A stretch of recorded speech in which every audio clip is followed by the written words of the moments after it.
With integrity, we will get customers who have integrity. Integrity is the foundation from which everything is built on.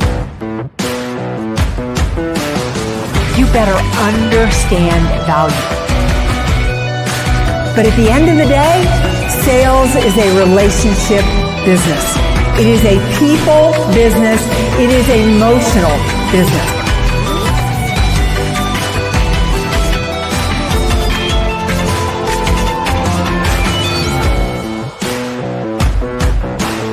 This is Sales Logic. This is Sales Logic. It is Saturday morning, 8 a.m. Eastern. Mark has done the impossible. He has 3 grandchildren that he has said he is going to get to keep quiet during this podcast. I'm really impressed with Mark. Never able to do that on our end with kids. So we'll see how that goes. Hey, we got a great show this morning. We're going to be talking about strategies to close the complex sale. You know, sales are getting more complex than ever, so that's what we're going to dive into. We got a lightning round where we're going to talk about the top 10 ways to build your personal brand, and we're going to unpack a great sales book everyone needs to read, a classic. So, hey, let's get into it. Strategies to close the complex sale. What do you see happening out there? What's working for you? Well, first of all, I think you made a really great point. The sale, I don't care. You know, there used to be regular sales and the complex sale, and now it just seems to be only the complex sale. So, Mark, I thought it'd be interesting just to start with, what do you even think makes a sale complex? Well, I think it comes down to a couple things. One, it requires a level of spending that is beyond the ordinary amount. 2, it involves a level of decision makers that is beyond anything that we normally encounter, which is almost every deal. And 3, it's solving a problem or an issue that really goes outside the ordinary of what the company or the business normally deals with. So when you put those 3 factors together, man, it can make things stretch out forever. Yeah, you know, I'm finding I'm in the middle of a complex sale right now too, and there's 2 things that I think add to that. Is number one is there's a lot of risk involved, in the sense that it's not risk that is necessarily part of the sale, but they've got a bad experience. They've had 2 bad experiences in the past, which is making working with me very complex because they're scared to pull the trigger. And what we're doing is highly, highly customized. And so they don't have really any anywhere to point to the fact that I have exactly done this before, because they've not asked for it before, and I'm trying to customize something to them. See, which makes the complex sale turn into the simple answer for them. We're not going to make a decision. We're going to just forego making any decision whatsoever. And you know, you think about that. We still encounter that more than any other single competitor that we face. Jack, I totally agree. Love the grandkids. You're right. Having a blast with them here today. Well, I think if you, first of all, I think strategies to close the complex sale are, number one, you need to slow it way down. Do not expect that you control when this sale is going to close, because you don't. There's too many variables out there to count on it closing at any single time. So I think the number one most important strategy is patience. And I'm going to build on that too, because what it comes down to, POC, proof of concept, proof that this is going to work. In other words, this is pushing our decision making beyond what we want to normally do. So we got to have a proof of concept, which means we may have to do some sort of a trial run with this. And that can be very difficult. That can be very hard to do, depending on the type of business or service that you are selling. But here's what it comes down to. You got so many decision makers involved, and many times the economic buyer is not the implementer. The implementer is not the user, and the benefactor is somebody entirely different. So you have all these different stages. Now, there's a lot of selling process out there that work for complex sales. There's MedPick and Medic and all these variations, but it just requires you to have a fundamental understanding of who each of the players are and the role that they play. And believe me, they can disguise their roles pretty good, because that person who's giving you all this lip service could be the saboteur. They could be the one that's just is getting all this information because at the end of the day, they want themselves to look good and they don't care if it's at your expense. Yeah, such a great point. I love what Mike is saying here. Not making a decision comes with a cost. Be sure that's clear. Mike, I think you're making such a great point because I think two important factors when you head into a complex sale are make sure that this person who's within your ICP, I mean, really, is this going to be worth your time? Because you're about to spend a lot of time, effort, money, resources trying to close a deal. And to Mike's point, make sure there is a need there. Like, I have spent more time trying to close something when it was complex only because I didn't understand it wasn't their highest priority. Well, and that leads this whole thing of creating false expectations. And see, what'll happen is the customer will develop a set of expectations that you can't deliver. And you will unfortunately just cast a shadow of creating false expectations with them. And when you do, you suddenly have this complete disconnect. And then what happens is you may complete the sale, but it never gets executed. I see so many complex sales. They get executed, the contract gets signed, but it never actually gets fulfilled because during the implementation stage, the conversion stage, the whatever state, whatever type process you have to go through, things begin breaking down. And that comes back to the salesperson. The team leading the sales charge, many times it's a team, has not done a good job of vetting the client, vetting the opportunity, and setting the right expectations. Yeah, I love this question here from Baba. I hope I pronounced that correctly. What are the key influencing factors while dealing with complex sales deals? Well, I'm going to jump right in here on this one. It comes down to, first of all, is it one of their key priorities? Why do they have to make a decision? The more complex the sale, the more you have to understand what is the critical reason. And if it's not a time-driven reason, okay, we can take it right off the table right there. Second, what is the economic impact that this decision is going to make? So, I mean, those are two of the biggest ones, but then it comes back to, how is this really going to fit into their longer term strategic plan? Because many times that the complex sale has to fit their strategy. And this is, I'm going to go on a rant here for a second. If you're doing a complex sale with a company and you have not read their annual reports, you are not looking at their 10Ks, you are not looking at all of the information you can garner regarding that customer, you shouldn't be sitting there talking to them, period.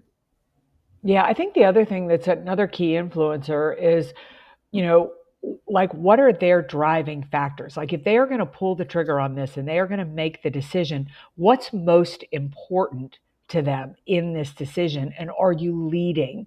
Are you leading with that? For example, I was in the middle of a sale trying to get a training contract. And when I really got up under it, what was most important was that they had a set of leaders ready to move into a position within 1 year. Like, they needed the people coming through this training ready to be promoted within a year. Now, I could then write my entire proposal based on that. That's not necessarily something I would have labeled in a sales proposal. So to untangle a complex sale, to speed it up, you've got to be really clear on what the outcome is they want. And there's something else there about that too. In the complex sale, many times there's other players involved. In other words, you've got some of your competitors, because if it's that big of a sale, that critical, that important to them, they're probably going to be looking at 2 or 3 different companies. And again, you've got to be willing to ask that question. Hey, who are the others what are other options? What are other potential solutions? You have to be very frank with having that conversation, because otherwise they're just going to take all your information and probably play it against somebody else. Yeah, I love what Bryn Tillman here is saying. In complex sales, success depends on engaging not just the buyer, but the entire decision-making ecosystem. And LinkedIn is key to identifying and multi-threading with stakeholders, from C-suite to influencers to users, before they even know they are a part of the conversation. It lets you orchestrate value-led insights and ideas that shift thinking, drive consensus, and accelerate momentum.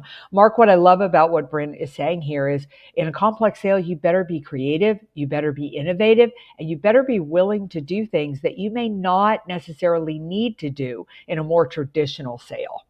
Well, that means just as there's multiple people on the customer side, there probably needs to be multiple people on your side. If you're a solo trying to go in and close a complex sale and you're going up against 7, 8, 9 decision makers, I know I encounter this. I get to work with a lot of software companies and so forth. And it is a team. It is a team of 5, 6, 7 people on the vendor side. Oh, I hate to use that term, but I'll use it for the sake of this example. Because again, there's 7, 8, 9 different departments, different groups, different individuals that we're going up against on the other side. So you've got to be able to bring in subject matter experts, because this is what the customer is looking for. They are looking for subject matter experts to help them solve the issues that they're looking for. Yeah, I love what Roberta's saying here. When we slow things down, we can be more mindful and consciously aware. I love that idea because it takes self-induced pressure off of me to perform. The thing is that if you push too hard in a complex sale, if it doesn't feel customer focus, they'll pull out. Always remember, they have options they can deal with, they can work with, and they can buy from other people. That is so true. And that takes us to the question of the week. It comes from Senna in Tokyo. She says, I work in the financial services industry, and expanding my portfolio is a long sales cycle. Feels like these days it's getting longer. I'm doing a great job at getting the meetings, connecting with decision makers. I'm even having good conversations, but not quite getting the decision maker to make decisions. Any ideas would be appreciated. So I threw that into the brain. And in case it came back with the Sales Logic Brain, what is that? That's a tool where Sales Logic members have a chance to ask us, Mayor and myself, any question you want 24/7, and it comes back with our knowledge base. And it's absolutely terrific. And one of the things that you have to do is you've got to be able to understand the role people play. Because if you don't understand, this is what the brain really draws on. You got to dig deep to understand each individual person, which means there's probably one-on-one conversations and group conversations. Yeah, I think you need to learn to understand who is actually making the decision and who is influencing the decision. I'll give you an example. I've got a complex sale that I hope to get the lead, and the decision maker is heavily influenced by one person in the group. And that one person in the group, I'm selling really hard to her as much as I am selling to him, because I think he is going to make a decision based on what she recommends. So, we talk about multiple decision makers, but the truth is, at the end of the day, it's usually one person who's pulling the trigger, has the ability to do that. But you've got to figure out who's really influencing the decision. And that's key what you just said, because so many times we look at the group in totality. But you got to break them apart, individual people, because again, different people have different influences. And more importantly, each individual person has different motivators. And you better understand what are their motivators for trying to make that decision. Because again, you could have some counter motivators. What are those? Those are ones, well, you know what? I really don't want to make this decision quite now. I'd rather wait for 6 months because I want to get this other project implemented. Or there's a competition for capital funding. There's a competition for resources, whatever. You've got to be able to, this comes down to developing relationships. I'm going to tell you, Senna, in Tokyo, and this plays well in the Japanese culture. It's about the relationship. You have to be willing to take the time to spend the time to develop a deep relationship with each individual party. And then collectively, you bring them together. Yeah, I love what Scott Tam is saying here. He said, in my complex sale, the only way I found to accelerate decisions is by creating competition for the opportunity.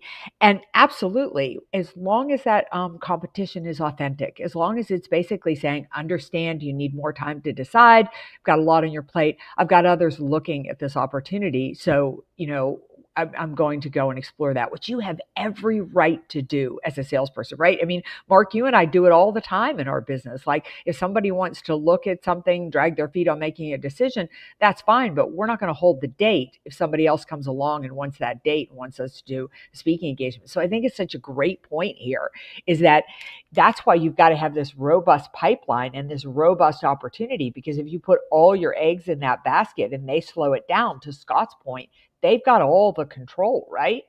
Well, that's the key piece. I mean, I look at many production schedules, and whether it be, and again, I'll go ahead and use Boeing. Well, I'll use Boeing aircraft. They only have so many production lines to build aircraft. So if this is a complex sale. If you want to get this order in, you got to get this in now, because otherwise you're going to go to the back of the line from a production standpoint. So you're right. Now, if you're going to sell this, you sell the speed because of limited resources. Make sure it's genuine. Make sure it's genuine. If you try to blow smoke, first of all, that's a real ethics issue. 2, you're going to get caught. You are going to get caught, and it's going to cost you dearly. I love Natalie's comment. Complex sales, you need to align stakeholders and go on a road show with the departments involved. You find a champion in each group who can advocate behind the scenes. See, this is key. This again is breaking it down into individual players, individual people. And when you do that, it is amazing at how much more successful. And you know what you're going to do? You're also going to wind up creating additional opportunities that go beyond just your single complex sale. Yeah, I love what Dave Sanderson is saying here. In a complex sale, that is why it's imperative to have a coach, internal and external, that has influence and can give you the straight feedback so you can change course on your strategy. I think I've always said that the top 2 reasons you can't close a sale, the reason, getting back to Sienna here in Tokyo and the struggle she's getting, is that you're either not with the right customer profile, or you don't understand the risk and the value, and you're not selling it. Kind of to Scott's point, creating that urgency and that sense of need. Like something's getting stuck in the process. What I would recommend Sienna do is to go back and look at the last 2 or 3 deals she won and figure out why she won them, and then figure out with the last 2 or 3 that she lost where they're getting stuck in the process. Oh, I love it. I love it. Hey, I want to pick up on what Dave said regarding a coach. I think having a coach is absolutely so key. But there's also something else you need. You need a champion. Here's the deal. A coach is going to cheer you on. Remember, a coach stands on the sidelines. They don't actually get in the game with you. They stand on the sideline. They advise you. They provide you all this expertise, and they cheer you on. What you want is also a champion who is inside the company, who can help break down the walls for you, who can actually go get the decisions, go get the engagement, go get the meetings that you need.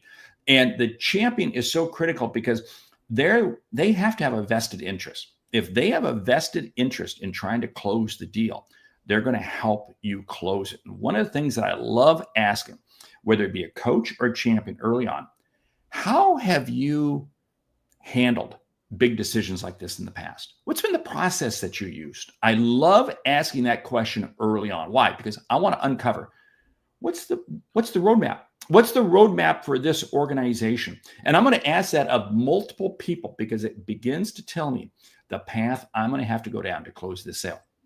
Yeah, I love what Mike is saying here, that don't forget that each influencer person on the buying committee makes their part of the decision emotionally and then goes back and rationalizes the decision.